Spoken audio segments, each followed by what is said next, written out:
Hello बच्चा party, welcome to my YouTube channel physics academy. Okay student, आज अपन study करने वाले हैं लेक्चर नंबर 15 पर। लेक्चर नंबर 14 अपना हो चुका था।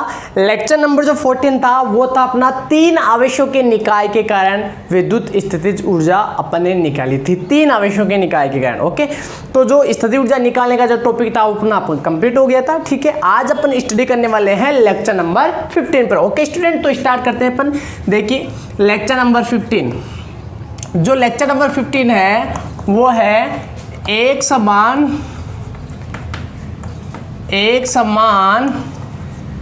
विद्युत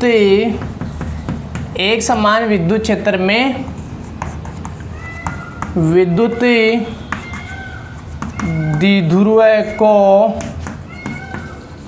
द्विध्रुव को घुमाने में किया गया कार्य। इसके बारे में अपन स्टडी करेंगे आज। ठीक है, अपना टॉपिक क्या है? अपना टॉपिक है कि एक समान कोई बाह्य विद्युत क्षेत्र है और उसमें कोई इलेक्ट्रिक डाइपोल है, विद्युत द्विध्रुव है। उस इलेक्ट्रिक डाइपोल को अपन क्या करेंगे? घुमाएंगे तो अपन को क्या करना पड़ेगा? एक वर्क करना पड़ेगा और उस वर्क को अपन आज के इस लेक्चर में अपन ज्ञात करेंगे। ओके स्टूडेंट, तो देखिए ये कोई एक समान विद्युत क्षेत्र है। ये क्या है? कोई एक समांतर विद्युत क्षेत्र है। एक समांतर विद्युत क्षेत्र आप जानते हो कि समांतर रेखाओं के द्वारा, समांतर बल रेखाओं के द्वारा प्रदर्शित किया जाता है। ये क्या है? एक समान विद्युत क्षेत्र है। ओके स्टूडेंट, राइट, एक समान विद्युत क्षेत्र ई। सबसे पहले मैंने क्या किया? इसमें मैंने किसी एक इलेक्ट्रिक डाइपोल को रख दिया विद्युत क्षेत्र के समांतर। मैंने किसको रख दिया? एक इलेक्ट्रिक डाइपोल को रख दिया। देखो इस विद्युत क्षेत्र में ये एक इलेक्ट्रिक डाइपोल रखा हुआ है, ये रखा हुआ है, वो एक इलेक्ट्रिक डाइपोल रखा हुआ है। ये रहा -Q, ये रहा +Q।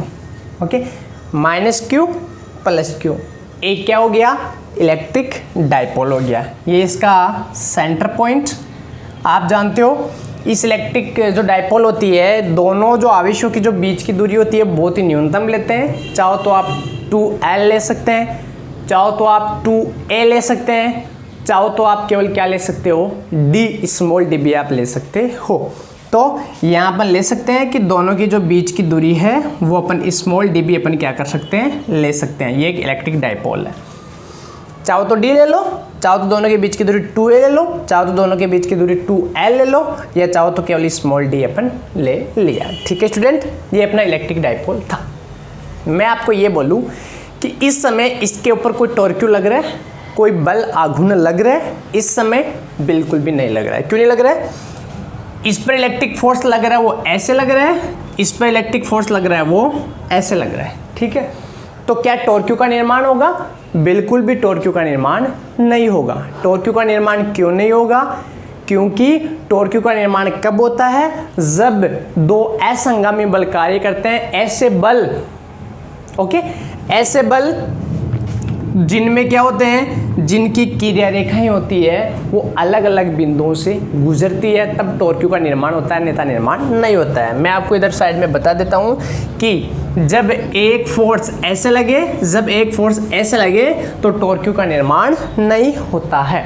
टॉर्क का निर्माण होता है जब एक फोर्स ऐसे लगे, एक फोर्स ऐसे लगे। तो देखिए आप इधर इसकी क्रिया रेखा इधर इस बिंदु से गुजरती है, इस फोर्स की क्रिया रेखा इस बिंदु से गुजरती है, जिन्हें असंगामी बल कहते हैं। क्या कहते हैं? असंगामी बल कहते हैं। और दोनों मिलकर किसका निर्माण करते हैं? टॉर्क का निर्माण करते हैं। बल इंटू बलों के मध्य की लंबवत दूरी। यहाँ पर बल है बट बलों के मध्य की कोई लंबवत दूरी नहीं है, तो ये टॉर्क का निर्माण नहीं करते हैं। ओके, तो आप समझ गए? क्या समझे आप कि यहाँ इस समय कोई टॉर्क नहीं बन रहा है। ठीक है, अब मैंने क्या किया?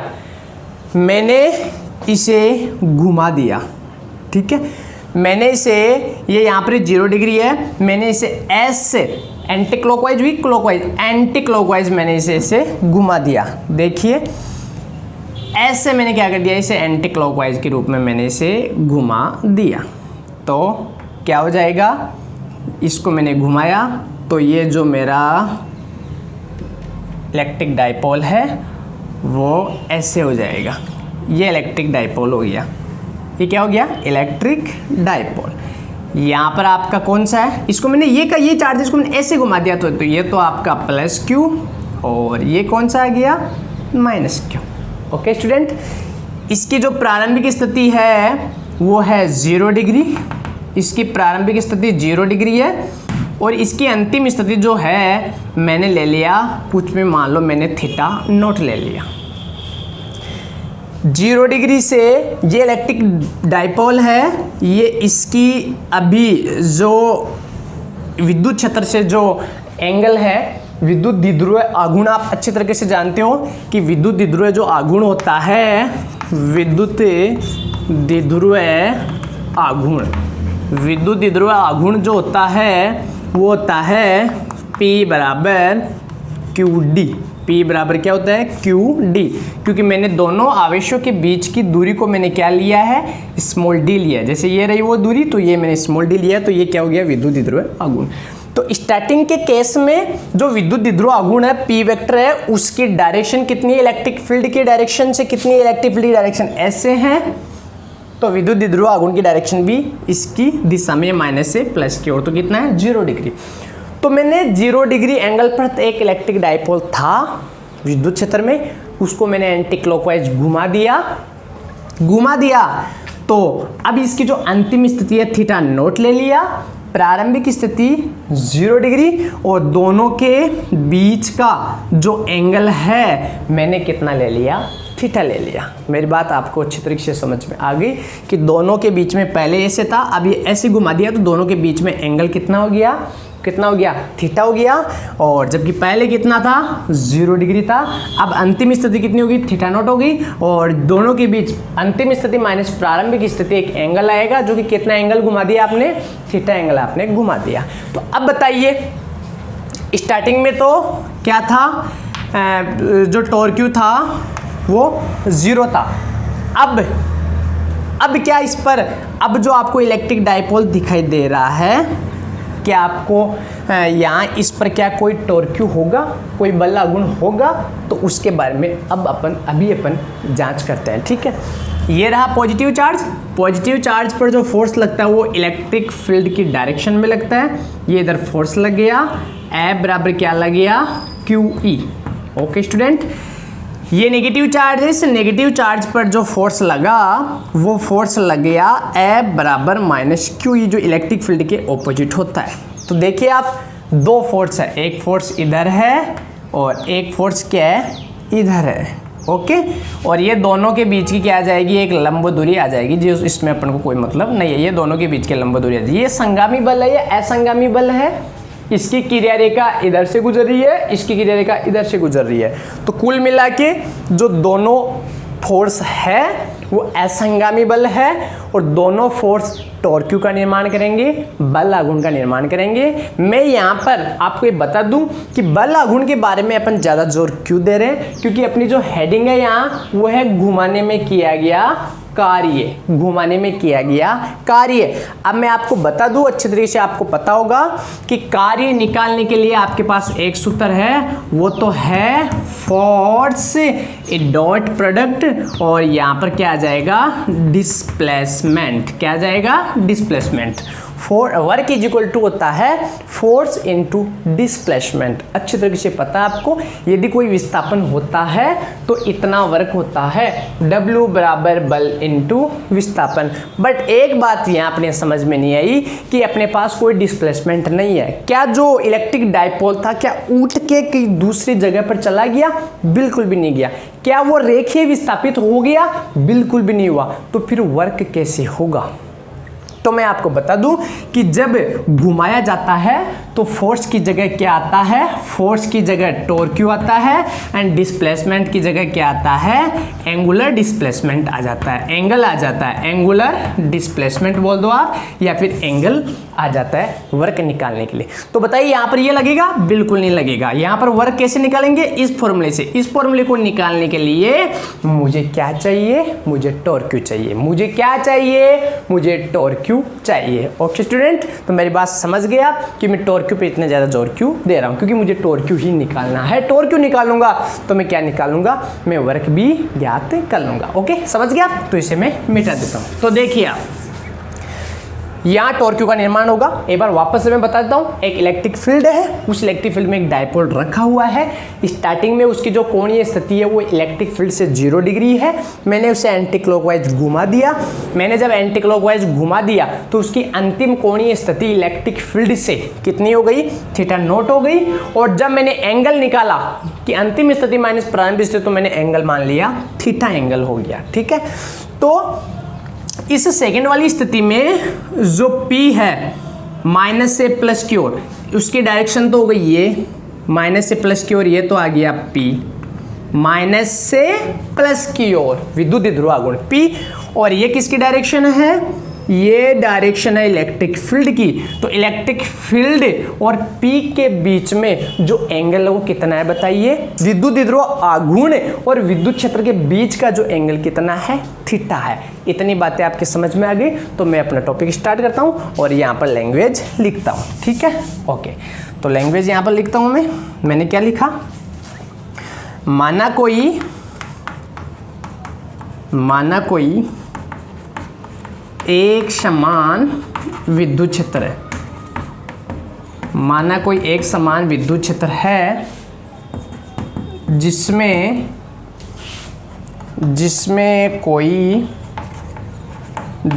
कोई विद्युत द्विध्रुव है, विद्युत क्षेत्र के समांतर रखा हुआ है, विद्युत क्षेत्र के समांतर रखा हुआ है। यहाँ तक क्लियर है, आपकी कोई प्रॉब्लम है, विद्युत क्षेत्र के समांतर रखा हुआ है, स्टार्टिंग में इलेक्ट्रिक डाइपोल। ठीक है, ओके, क्लियर। हाँ, मैं फिर क्या लिखूंगा कि इस समय जब विद्युत क्षेत्र के समांतर है, इस समय विद्युत द्विध्रुव पर जो बल आघूर्ण है वो कितना है, 0 है। बल आघूर्ण कितना है, 0 है। इस समय जो आपका इलेक्ट्रिक डाइपोल है उसके ऊपर जो टॉर्क्यू है, वो टॉर्क्यू का मान कितना है, 0 है। टॉर्क्यू का मान 0 क्यों है, मैंने बता दिया कि जो फोर्स है वो संगामी है, असंगामी नहीं है, इसलिए टॉर्क्यू का निर्माण नहीं हो रहा है। ठीक है, अब आपने क्या किया बताइए, अब आपने ये किया कि इस विद्युत द्विध्रुव को आपने क्या किया है, 0 डिग्री से इस विद्युत द्विध्रुव को विद्युत क्षेत्र से या 0 डिग्री से आपने कितना घुमाया है, थीटा नॉट तक आपने इसे घुमा दिया है। इस विद्युत द्विध्रुव को विद्युत क्षेत्र से या बोल सकते हो आप 0 डिग्री से आपने कितना घुमा दिया, थीटा नॉट तक घुमाया जाता है। तो किया गया कार्य निम्न होगा। कार्य क्यों करना पड़ा बताइए आपको, आपने इलेक्ट्रिक फील्ड की डायरेक्शन से आपने थीटा नॉट तक इस इलेक्ट्रिक डाइपोल को घुमा दिया, तो आपको वर्क क्यों करना पड़ा, मैं आपको बता देता हूं अच्छी तरीके से। आपको वर्क क्यों करना पड़ा, देखिए यहां पर मुझे इससे बताइए, ये जो इलेक्ट्रिक डाइपोल, ये स्टार्टिंग का इलेक्ट्रिक डाइपोल ये है, कोई टॉर्क्यू नहीं है। अब इलेक्ट्रिक डाइपोल ये है, यहाँ टॉर्क्यू है, क्योंकि दोनों फोर्स मिलके टॉर्क्यू का निर्माण कर रहे हैं। टॉर्क्यू एक सदिश राशि है, उसकी डायरेक्शन बताइए मुझे, टॉर्क्यू की डायरेक्शन क्या हो जाएगी। तो ये ऐसे रखा हुआ था, एक फोर्स ऐसे, एक फोर्स ऐसे, एक फोर्स ऐसे, तो ये कैसे गति करेगा, ऐसे घूमेगा क्या, एक फोर्स ऐसे, एक फोर्स ऐसे, ये इधर फोर्स लगेगा तो ये इलेक्ट्रिक डाइपोल ऐसे करेगा मोमेंट, ऐसे मोमेंट करेगा। तो जो टॉर्क क्यू की डायरेक्शन है वो कैसी है, क्लॉकवाइज है, क्लॉकवाइज है। किसकी डायरेक्शन है क्लॉकवाइज, टॉर्क क्यू की। टॉर्क क्यू की डायरेक्शन इलेक्ट्रिक डाइपोल पर ऐसे है, क्लॉकवाइज है, ऐसे है। मैंने आपको बता दिया, एक फोर्स इधर एक फोर्स इधर, तो ऐसे गति करेगा, ऐसे घूर्णन करेगा, ओके, रोटेटिंग करेगा। तो रोटेटिंग के लिए टॉर्क क्यू आता है, तो टॉर्क क्यू की डायरेक्शन ऐसे है, जबकि आप क्या कर रहे हो, आपने इसे घुमाया ऐसे, आपने इसे घुमाया एंटी क्लॉकवाइज। ये आपका एंगुलर डिस्प्लेसमेंट है। क्या है, एंगुलर डिस्प्लेसमेंट। आपका एंगुलर डिस्प्लेसमेंट ऐसे है, जबकि टॉर्क क्यू ऐसे है। जो आपका एंगुलर डिस्प्लेसमेंट है वो एंटी क्लॉकवाइज है, जबकि टॉर्क क्यू है क्लॉकवाइज है। ओके स्टूडेंट, तो देखिए, जब आप किसी फोर्स के ऑपोजिट आप डिस्प्लेसमेंट करते हो तो आपको वर्क करना पड़ता है। वैसे यदि आप टॉर्क क्यू ऐसे है, आपके एंगुलर डिस्प्लेसमेंट ऐसे है, तो टॉर्क क्यू के ऑपोजिट आप क्या कर रहे हो, उसे रोटेटिंग करवा रहे हो, आप उसे घुमा रहे हो, तो आपको एक वर्क करना पड़ेगा, और उस वर्क को ही मैं ज्ञात कर रहा हूं। अच्छी तरीके से आप समझ गए होंगे, ठीक है।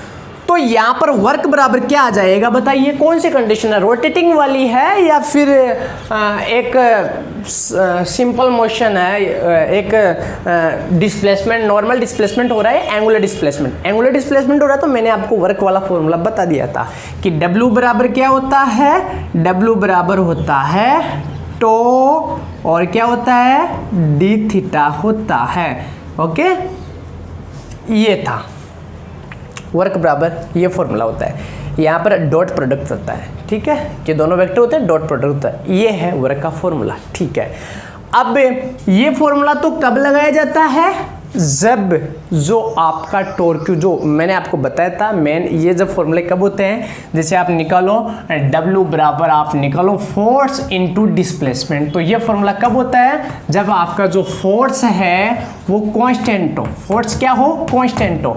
यदि फोर्स आपका वेरिएबल हो, लगातार चेंज हो रहा हो, यदि आपका फोर्स लगातार चेंज हो रहा हो, तो आपको पता है कि आप ये सूत्र लगाते हो, F डिस्प्लेसमेंट डी थीटा या dx, सॉरी dx, और आप लिमिट लगा देते हो कि यहाँ से यहाँ तक, x1 से x2 तक। मेरी बात याद आई, जब फोर्स वेरिएबल होता है तो ये वाला फॉर्मूला लगाते हो, जब फोर्स कांस्टेंट होता है तो ये वाला फॉर्मूला आप लगाते हो। तो वैसी बात टॉर्क क्यू में हो जाएगी। यहाँ पर आपके पास टॉर्क क्यू कांस्टेंट नहीं है, वेरिएबल है, वेरिएबल है तो आपको कौन सा फॉर्मूला लगाना पड़ेगा, तो आपको लगाना पड़ेगा कि W बराबर कहाँ से कहाँ तक घुमा रहे हो, 0 डिग्री से अंतिम स्थिति कौन सी है, थीटा नोट है, यहाँ से यहाँ तक घुमा रहे हो, और टो का टो आ जाएगा। क्या आ गया आपके पास, टो का टो आ गया, और आपके पास कितना आ गया, डी थीटा का डी थीटा आ गया आपके पास, ठीक है। हाँ, अब बताइए मुझे, यहाँ पर टो आ गया, यहाँ पर डी थीटा आ गया आपके पास। अब यहाँ पर क्या लगा हुआ है बताइए, यहाँ पर डॉट प्रोडक्ट लगा हुआ है, तो डॉट प्रोडक्ट को खोलते हैं तो क्या आता है, कोस थीटा आता है। डॉट प्रोडक्ट को खोला जाता है तो क्या आता है बताइए, कोस थीटा आता है, ठीक है। तो आगे मैं इसे एक बार खोलूंगा, यहाँ टो की डायरेक्शन ऐसे है, डी थीटा की डायरेक्शन ऐसे है, दोनों के बीच में 180 का एंगल है, तो टो डी थीटा और कॉस क्या आ जाएगा 180। कोस 180 का मान कितना होता है बताइए, कोस 180 का मान माइनस में होता है, -1 होता है। तो मेरे पास आ गया 0 डिग्री से थीटा नोट तक मैं क्या कर रहा हूँ, ऐसे घुमा रहा हूँ, और मेरे पास आ गया tau D theta. Okay student, कोई प्रॉब्लम नहीं है अभी तक।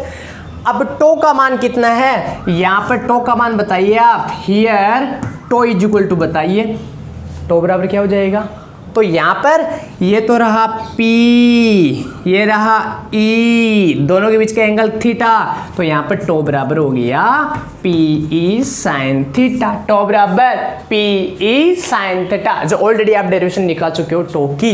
ओके, जब पी और ई के बीच में थीटा एंगल होता है तो टो बराबर क्या होता है पी ई साइन थीटा, जो आप पिछले जो था लेक्चर था उसमें आप पिछले जो बल आघूर्ण का आ गया था, ठीक है, तो वो आप निकाल चुके थे, टो बराबर पी ई साइन थीटा। तो बताइए वर्क इज इक्वल टू क्या हो जाएगा, माइनस का माइनस 0 डिग्री से थीटा नॉट, और टो का मान कितना आ गया P E sine theta, P E sine theta, और ये आपके पास क्या आ गया डी थीटा आ गया।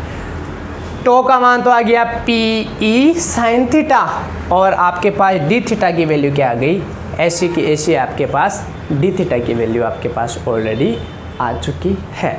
ओके स्टूडेंट, मेरी बात यहाँ तक आप अच्छी तरीके से समझ गए। मैं वर्क निकाल रहा हूँ, किया गया कार्य निकाल रहा हूँ, घुमाने में किया गया कार्य निकाल रहा हूँ, घुमाने में किया गया कार्य का यही फॉर्मूला है सीधा सा, टो डी थीटा, ठीक है।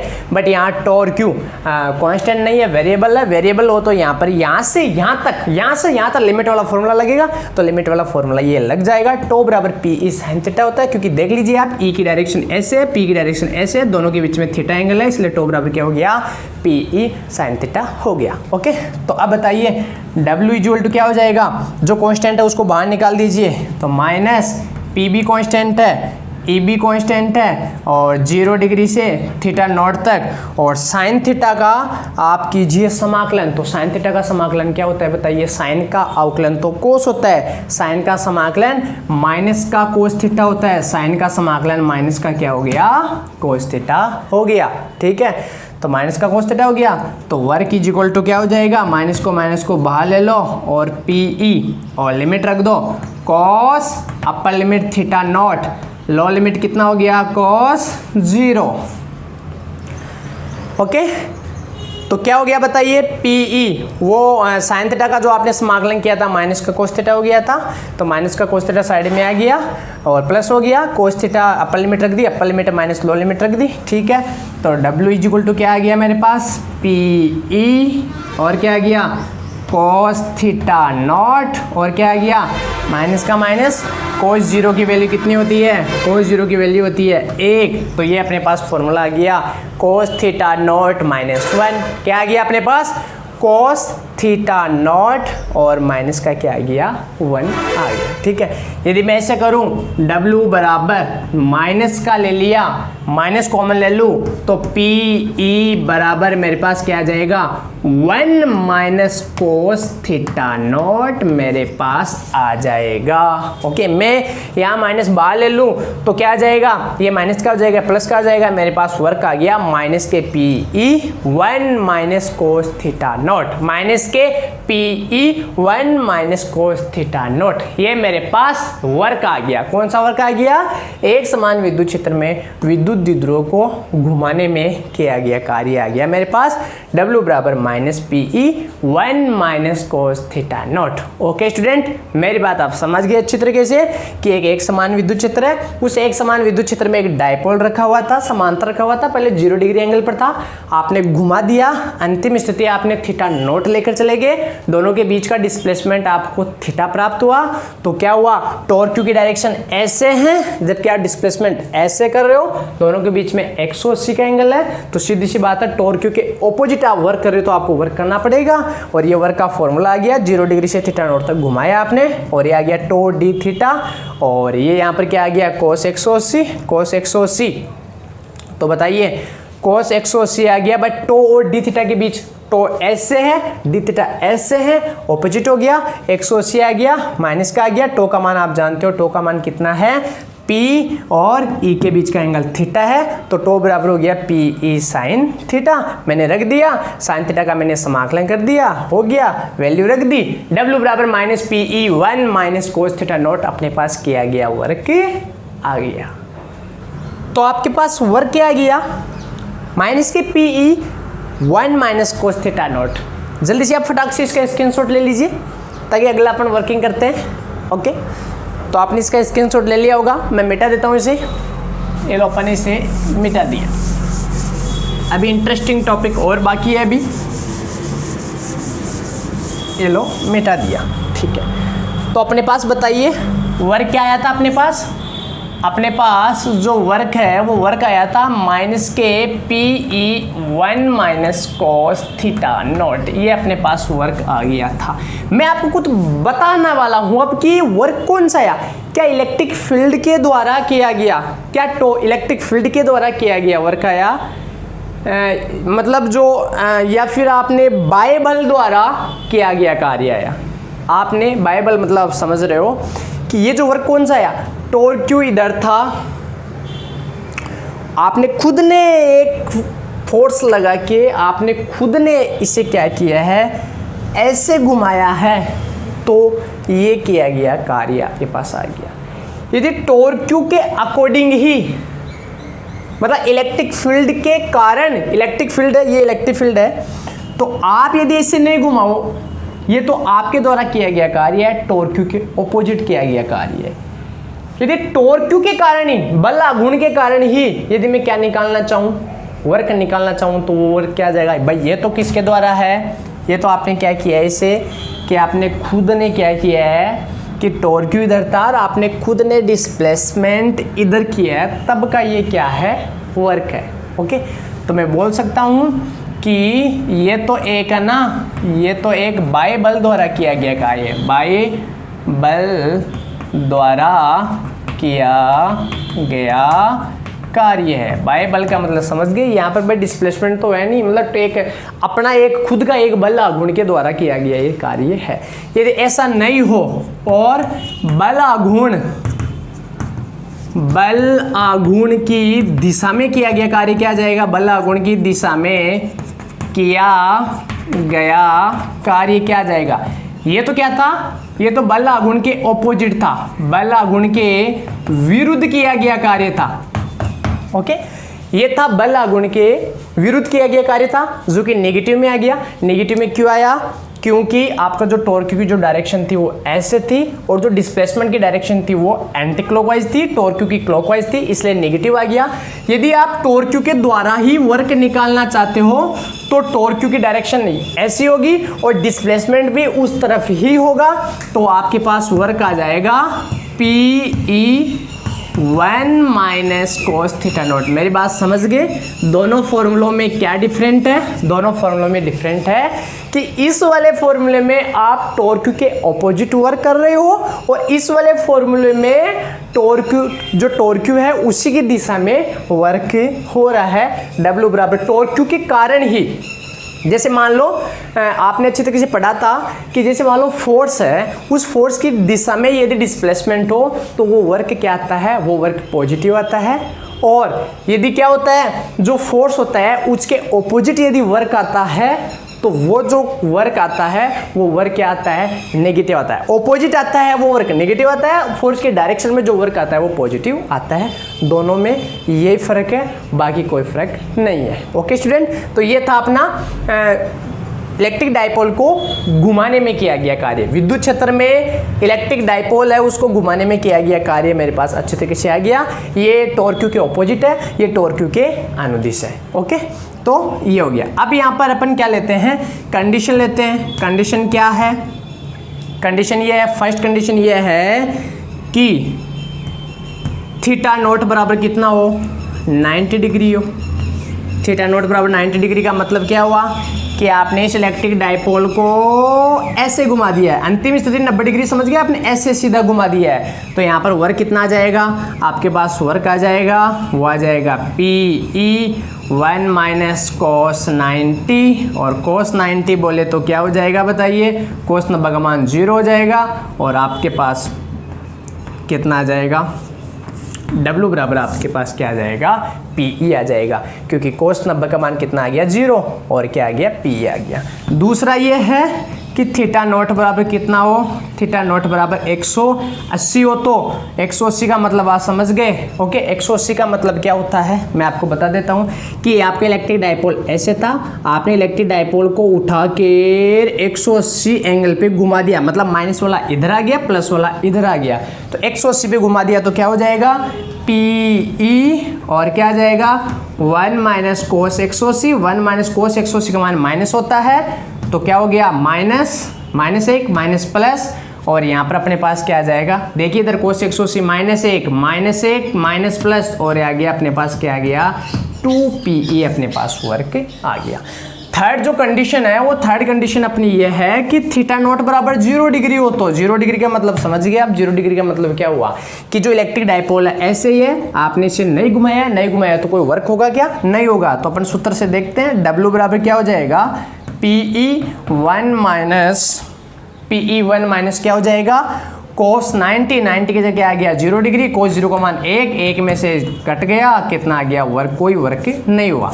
ये 0 डिग्री वाली जो अवस्था है उसे स्थायी अवस्था कहते हैं। स्थायी अवस्था का क्यों कहते हैं, क्योंकि 0 डिग्री में ये नेगेटिव इधर है और पॉजिटिव इधर है, एंड एक्चुअल में इलेक्ट्रिक फील्ड में जो इलेक्ट्रिक डायपोल ऐसे ही रह सकता है, ठीक है, माइनस इधर प्लस इधर, क्योंकि यहाँ पर क्या हुआ कि जो इलेक्ट्रिक जो विद्युत द्विध्रुव आघूर्ण है उसकी दिशा किधर है, विद्युत क्षेत्र की दिशा में ही है। P और E की डायरेक्शन 0 डिग्री है, इसलिए इसे स्थायी समव्यवस्था कहते हैं। और 180 वाली को क्या कहते हैं, जो 180 वाली है अवस्था उसे अस्थायी अवस्था कहते हैं। क्या कहते हैं इसे, अस्थायी अवस्था कहते हैं। अस्थायी अवस्था क्यों कहते हैं, क्योंकि इस अस्थायी अवस्था में क्या हुआ, पॉजिटिव चार्ज इधर आ गया, नेगेटिव चार्ज किधर आ गया, इधर आ गया, ओके, जो कि इलेक्ट्रिक फील्ड में ऐसे डायपोल संभव नहीं है रहना, ठीक है। इसलिए क्या हुआ, इसे अस्थायी अवस्था कहते हैं, इसे कौन सी अवस्था कहते हैं, स्थायी अवस्था कहते हैं। एक चौथा पॉइंट और है, मैं आपको बता दूं कि मान लो अभी आपने 0 डिग्री से थीटा नॉट तक घुमाया इलेक्ट्रिक डायपोल को, यदि ऐसा नहीं देखे 0 डिग्री से नहीं देखे, यदि आपको ऐसे दे दे कि यदि द्विध्रुव को है ना, यदि द्विध्रुव को थीटा 1 से थीटा 2 तक घुमाया जाता है तो क्या होगा, घुमाया जाता है तो वर्क क्या हो जाएगा बताइए। अब बताइए, तो W बराबर क्या हो जाएगा PE 1 minus cos theta naught कब आया था, जब 0 डिग्री से थीटा नॉट तक घुमाया था। 0 से थीटा नॉट तब ये आ जाएगा, थीटा 1 से थीटा 2 दे दिया जाए तो cos theta 1 minus cos theta 2 आ जाएगा। मेरी बात समझ गया आप अच्छे तरीके से। भाई ये तो था cos 0 डिग्री से cos थीटा नॉट था, ओके। अब आप 0 से नहीं घुमा रहे हो, थीटा 1 से थीटा 2 तक घुमा रहे हो, तो cos थीटा 1 माइनस क्या हो जाएगा cos थीटा 2 हो गया। ये अपने पास 4 कंडीशन हो गई। इसी के साथ अपना टॉपिक कंप्लीट हो गया। लेक्चर नंबर 415 क्या था अपना, एक समान विद्युत क्षेत्र में विद्युत द्विध्रुव को घुमाने में किया गया कार्य। विद्युत द्विध्रुव को घुमाने में किया गया कार्य अपने अच्छी तरीके से याद कर लिया है, कोई प्रॉब्लम नहीं है आपके, अच्छी तरीके से मैंने इसको अच्छी तरीके से समझा दिया है। नेगेटिव और पॉजिटिव में समझना आप, ये नेगेटिव क्या है, ये नेगेटिव आप टॉर्क के ऑपोजिट किया गया कार्य है, और जबकि ये वाला क्या है, ये वाला जो है वो टॉर्क की दिशा में ही जो वर्क होता है वो वर्क है। ओके स्टूडेंट, इसी के साथ लेक्चर कंप्लीट होता है। आगे अपन नेक्स्ट लेक्चर पढ़ेंगे, लेक्चर नंबर 16, जो कि क्या है, जो कि बाह्य विद्युत क्षेत्र में विद्युत द्विध्रुव की स्थितिज ऊर्जा पढ़ेंगे। ओके स्टूडेंट्स, यदि आपको वीडियो अच्छा लगा तो इस चैनल को सब्सक्राइब करें और न्यू वीडियो प्राप्त करने के लिए इस बेल आइकन को ज़रूर दबाएं। Okay student.